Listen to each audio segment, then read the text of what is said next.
The new hospital director walks into the emergency room undercover, hoping to observe his staff without their masks on. But when a racist nurse takes one look at the black man in work clothes, clutching his chest and immediately assumes he's faking symptoms to get drugs, she refuses to take his vitals, dismisses his complaints of severe chest pain, and calls him a drug-seeking piece of garbage in front of other patients. What she doesn't realize is that the man she's refusing to treat is James Mitchell, the hospital's newly appointed director who had come to evaluate the quality of patient care, and her medical license is about to become the least of her concerns. The entire medical team is moments away from a shocking revelation that will leave them all reeling and change the hospital forever. It was a muggy Thursday evening in October when Dr. James Mitchell stepped out of his BMW in the parking lot of St. Mary's General Hospital in downtown Atlanta. Dressed in a simple flannel shirt, worn jeans, and work boots, he didn't look the part of a man who had just been appointed as the youngest hospital director in the facility's 150-year history. That was exactly his intention.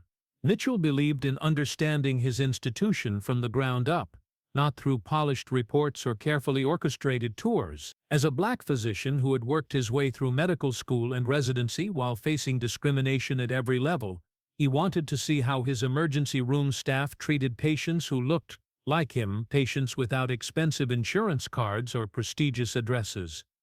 Mary's had been struggling with patient satisfaction scores and multiple complaints about discriminatory treatment in the emergency department. Rather than rely on second-hand reports, Mitchell decided to experience the system as an ordinary patient would. What better way to assess the quality of care than to remove his white coat and observe from the other side of the stethoscope? The evening shift was in full swing as Mitchell approached the hospital's main entrance. Through the glass doors, he could see the familiar chaos of a busy emergency room, patients waiting in uncomfortable chairs, nurses moving between stations, and the constant hum of medical equipment. He took a deep breath, knowing that what he was about to experience would likely determine the future of several careers. As Mitchell walked through the automatic doors, he was struck by how different the emergency room felt when you weren't wearing scrubs or a white coat. The fluorescent lights seemed harsher, the waiting area more cramped, and the staff more distant. He approached the triage desk where a middle-aged white nurse with short blonde hair was reviewing paperwork. Her name tag read, Patricia Patterson, R. "Excuse me," Mitchell said quietly. "I'm having some chest pain and shortness of breath. I think I need to be seen." Nurse Patterson looked up from her paperwork with barely concealed irritation. Her eyes quickly scanned Mitchell's appearance. The work clothes, the lack of obvious wealth, the color of his skin, and her expression shifted to one of skeptical disdain. "Chest pain. Huh?" she said, her tone suggesting she'd heard this complaint countless times before. "On a scale of 1 to 10, how bad is it?" Mitchell pressed his hand against his chest, where he was indeed experiencing some discomfort, partly from the stress of the situation, partly from a genuine concern about his cardiovascular health given his family history. "I'd say about a 7. It started a few hours ago and it's getting worse." Patterson rolled her eyes slightly. "Uh-huh. And when was the last time you used any drugs?" The question hit Mitchell like a slap. He understood that substance abuse screening was part of emergency protocol, but the way Patterson asked with assumption rather than medical professionalism revealed everything he needed to know about her approach to patient care. "I don't use drugs," Mitchell replied calmly. "Sure you don't," Patterson muttered under her breath, loud enough for him to hear. "Look, we see a lot of people coming in here claiming chest pain when what they really want is opioids. So why don't you tell me what you're really here for?" Mitchell felt his actual chest tighten with a combination of stress and anger, but he maintained his composure. "I'm here because I'm having chest pain, and I'm concerned about my heart. Isn't that enough reason to be seen?" Patterson sighed dramatically and picked up her pen. "Name, James Mitchell. Address." Mitchell gave an address in a middle-class neighborhood, not the upscale area where he actually lived. He wanted to see how economic assumptions affected treatment. "Insurance? I have coverage through my employer." "What kind of work do you do?" Patterson asked, her tone suggesting she expected an answer that would confirm her prejudices. "Maintenance," Mitchell lied, wanting to see how occupational bias played into the equation. Patterson's expression became even more dismissive. Right, maintenance. She looked at the crowded waiting room, then back at Mitchell. Look, Mr. Mitchell, we're very busy tonight with real emergencies. Chest pain is pretty common, and most of the time it's just anxiety or muscle strain. Why don't you take some aspirin and see if it gets better? Ma'am, I think this could be serious. My father had a heart attack at 45. Everyone thinks their symptoms are serious, Patterson replied with practiced indifference. But we have people here with actual life-threatening conditions. You're going to have to wait like everyone else. She gestured toward the waiting area without taking Mitchell's vital signs, without performing any kind of medical assessment, and without following any of the protocols that should have been automatic for a patient presenting with chest pain and family history of cardiac events. Mitchell took a seat in the waiting area, observing the interactions around him. He watched as Patterson treated other patients, noting how her demeanor changed significantly when a well-dressed white woman came in with similar complaints, how quickly she was triaged and sent back for immediate evaluation. After 30 minutes of waiting, Mitchell approached the desk again. The chest discomfort was actually intensifying, and he was beginning to worry that his undercover evaluation might be coinciding with a real medical emergency. "Excuse me, Nurse Patterson," he said politely. "It's been half an hour and my chest pain is getting worse. Could someone at least check my blood pressure?" Patterson looked up with undisguised annoyance. "Mr. Mitchell, I told you we're busy. You can't just keep coming up here every few minutes demanding attention." "I'm not demanding anything. I'm asking for basic medical care." "Basic medical care?" Patterson's voice rose slightly, drawing the attention of other patients. "You want basic medical care? Then stop trying to scam the system for drugs and go to a clinic if you're really sick." The assumption was so blatant, so rooted in racial stereotypes, that Mitchell felt his training as a physician warring with his mission as an undercover director. Every instinct told him to reveal his identity and put an end to this unprofessional treatment, but he needed to see how far this would go. "I'm not trying to scam anyone," Mitchell said firmly. "I'm having chest pain and I need medical attention." "What you need," Patterson said, standing up from her chair, "is to stop wasting our time. We have real patients with real problems." Dr. Sandra Williams, a young black resident who had been working nearby, overheard the conversation and approached cautiously. "Excuse me, is everything okay here?" "Everything's fine," Patterson snapped. "This gentleman is just having trouble understanding that we don't hand out pain medication to everyone who walks in here claiming to hurt." Dr. Williams looked at Mitchell with concern. "Sir, are you experiencing chest pain?" Before Mitchell could answer, Patterson interrupted. "Dr. Williams, you don't need to encourage this. We see this every day, people coming in with fake symptoms hoping to get drugs." "Nurse Patterson," Williams said carefully, "anyone presenting with chest pain should be evaluated immediately. That's standard protocol." "Don't lecture me about protocol," Patterson replied sharply. "I've been doing this job since before you got out of medical school. I know the difference between a real emergency and a drug seeker." The confrontation was escalating, and Mitchell realized he was witnessing not just individual prejudice but systemic dysfunction. Patterson wasn't just refusing to treat him, she was actively preventing another medical professional from providing appropriate care. "Ma'am," Mitchell said to Dr. Williams, "would it be possible for someone to at least check my vital signs? I'm genuinely concerned about my symptoms." Williams nodded. "Of course. Let me get—" "No," Patterson interrupted firmly. "Dr. Williams, you have actual patients to attend to. Mr. Mitchell here can wait his turn like everyone else, and when his turn comes we'll determine whether his complaints are legitimate." "How do you determine legitimacy without an examination?" Mitchell asked. Patterson's face flushed with anger. "Are you questioning my professional judgment?" "I'm questioning why I haven't received any medical care after presenting with chest pain and family history of cardiac disease." "Because," Patterson said loudly enough for the entire waiting room to hear, "you're a drug-seeking piece of garbage who thinks he can manipulate the system by coming in here with fake symptoms." The waiting room fell silent. Other patients stared in shock at the nurse's outburst. Williams looked horrified. "Nurse Patterson," Dr. Williams said urgently, "that's completely inappropriate. You can't speak to patients that way." "I can speak to drug seekers however I want," Patterson replied defiantly. "And if you don't like it, you can take it up with administration." Mitchell felt his chest pain intensify, whether from stress, anger, or an actual cardiac event. He couldn't tell, but he knew he had seen enough. The level of racist assumption, unprofessional behavior, and medical negligence was beyond anything he had imagined. "Actually," Mitchell said quietly, "I think I will take it up with administration." Patterson laughed bitterly. "Good luck with that. Administration knows how to handle complainers like you. Is that what you call patience? Complain? I call them what they are," Patterson said with a sneer. "And you're a drug-seeking troublemaker who's wasting everyone's time." Mitchell pulled out his phone. "I think I need to make a call." "Call whoever you want," Patterson said dismissively. "Security can escort you out if you keep causing a disturbance." Mitchell dialed a number while maintaining eye contact with Patterson.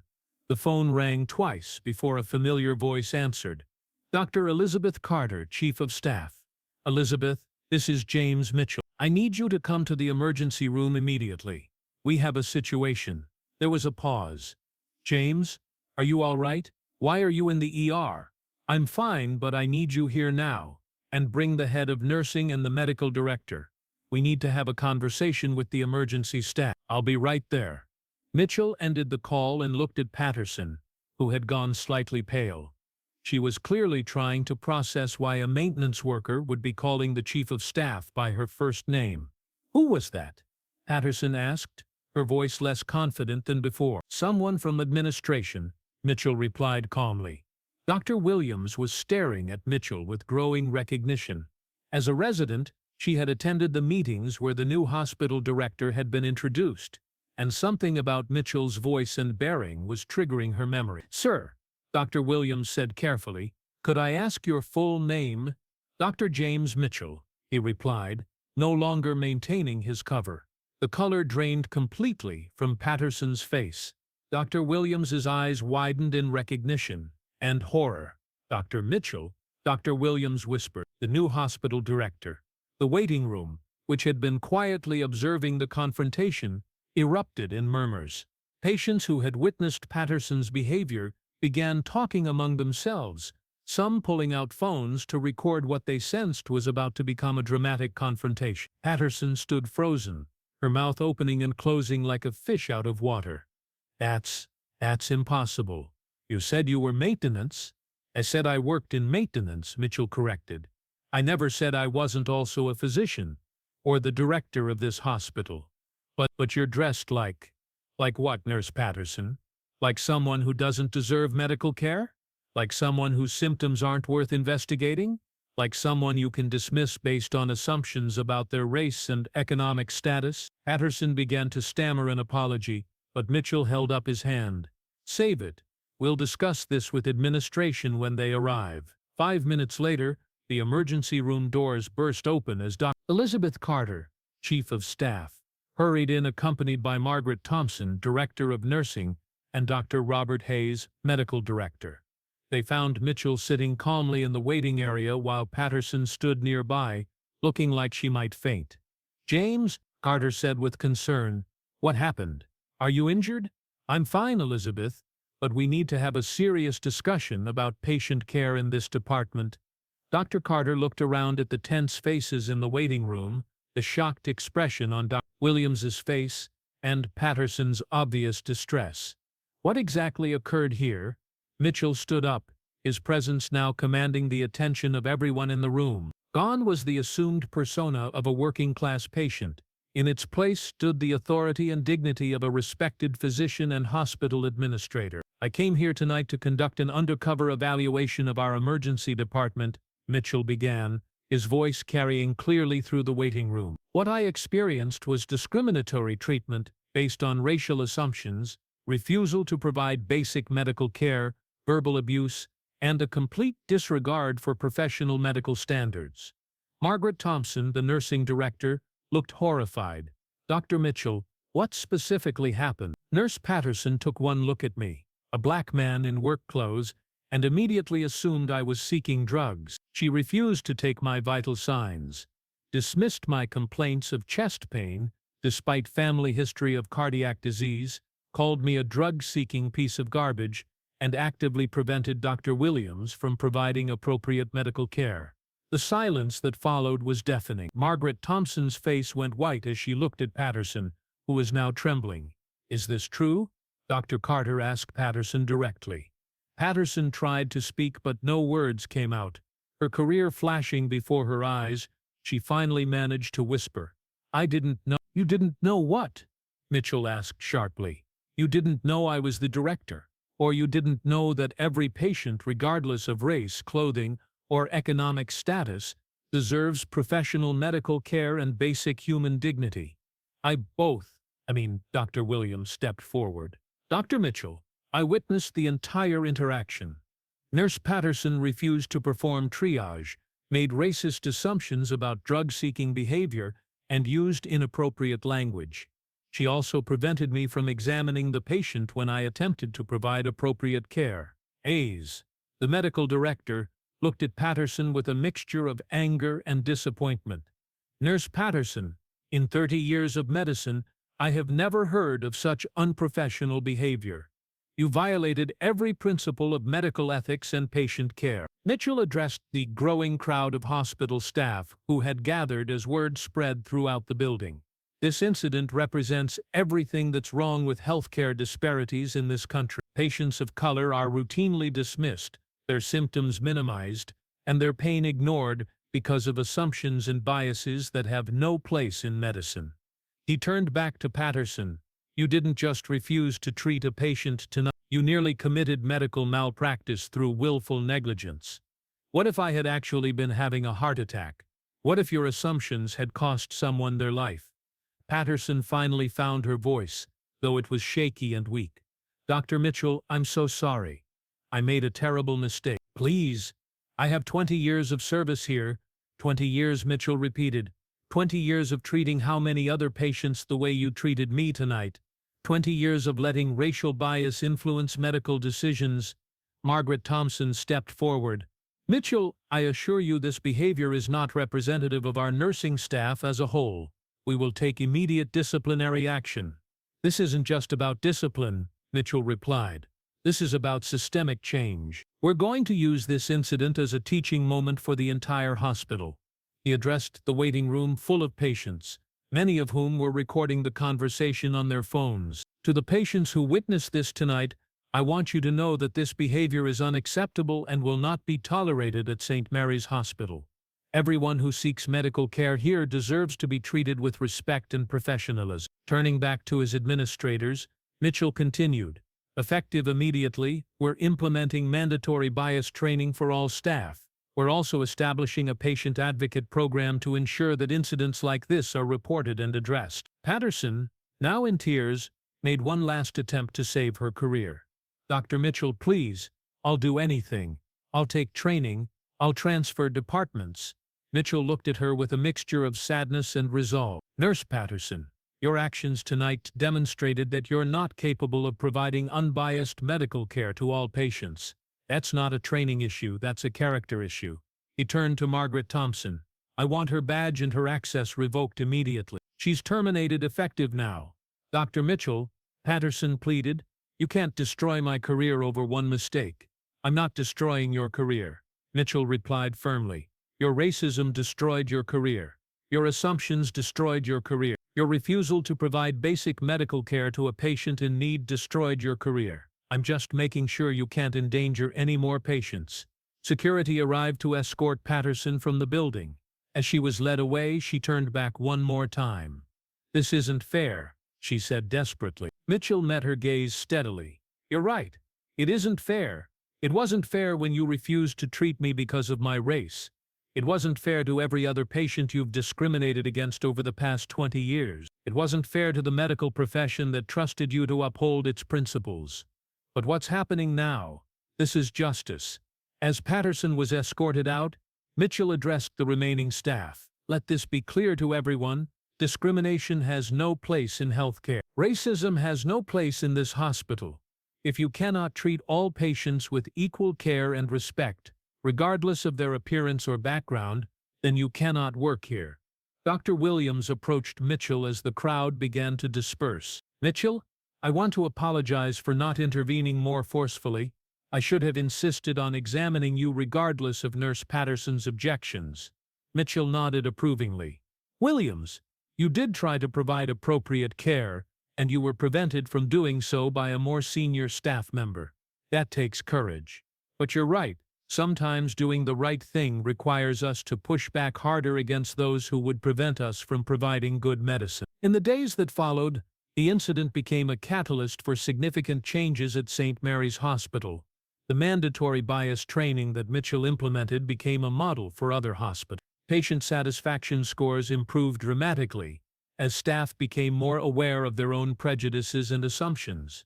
The video footage recorded by patients in the waiting room went viral, sparking conversations about healthcare disparities across the country. Medical schools began using the incident as a case study in the importance of cultural competency and unconscious bias in medical practice.